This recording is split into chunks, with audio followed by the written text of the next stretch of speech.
neutral. So we're gonna pull in the clutch, push down on the gear selector right by our left foot. We're gonna slowly release the clutch, add in speed, get to about 10, then we can let it go. Okay? And then once you get going at speed, hold on, we just gotta let these guys go first. Then we're gonna go move into shifting. And how do you shift?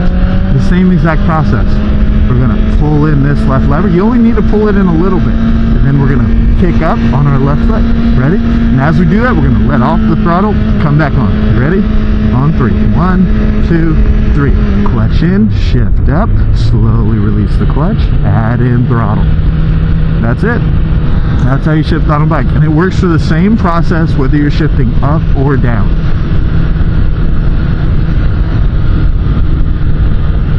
Except down, obviously you kick down.